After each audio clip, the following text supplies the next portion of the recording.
പാലക്കാട് മദ്യനിർമ്മാണശാലയ്ക്ക് അനുവാദം നൽകിയ സർക്കാർ നടപടിയിൽ പ്രതിഷേധം സർവോദയ ഗാന്ധിമാർഗ പ്രവർത്തകർ ആലപ്പുഴ എക്സൈസ് കമ്മീഷണർ ഓഫീസിന് മുന്നിൽ നിൽപ്പ് സമരം സംഘടിപ്പിച്ചു. മദ്യവ്യാപനം കുറച്ചുകൊണ്ടുവന്ന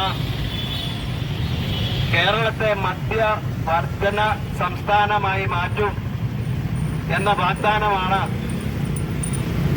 8 വർഷങ്ങൾക്ക് മുമ്പ് ജനങ്ങൾക്ക് നൽകിയത്.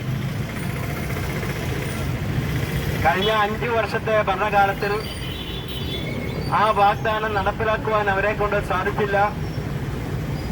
46 ബാർ ഉണ്ടായിരുന്ന സ്ഥാനത്ത് അത് 1000-അടുത്തേക്ക് വന്നുകൊണ്ടിരിക്കുന്നു. മദ്യഷാപ്പുകളുടെ എണ്ണം, ബാറുകളുടെ എണ്ണം വർദ്ധിച്ചുകൊണ്ടിരിക്കുന്നു. ബിവറേജസിന്റെ ഔട്ട്ലെറ്റുകളുടെ എണ്ണം 1000 കവിഞ്ഞിരിക്കുന്നു.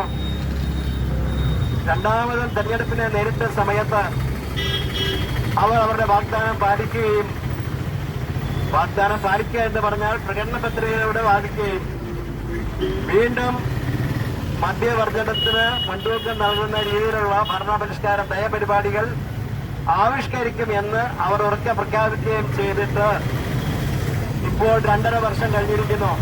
മദ്യനിർമ്മാണശാലയ്ക്ക് അനുവാദം നൽകിയ സർക്കാർ നടപടി അടിയന്തരമായി പിൻവലിക്കണമെന്ന് കൂട്ടായ്മ ആവശ്യപ്പെട്ടു.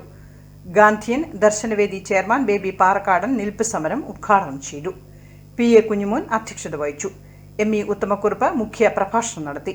MD സലീം, ഹക്കി മുഹമ്മദ് രാജ, രാജു പള്ളിപ്പറമ്പിൽ, ജോസഫ് മാരാരിക്കുളം, ആശ കൃഷ്ണാലയം, ലൈസമ്മ ബേബി, N മിനിമോൾ, ജോർജ് കാരാച്ചിറ തുടങ്ങി നിരവധി പേർ സമരത്തിൽ പങ്കെടുത്തു. KMCN ആലപ്പുഴ.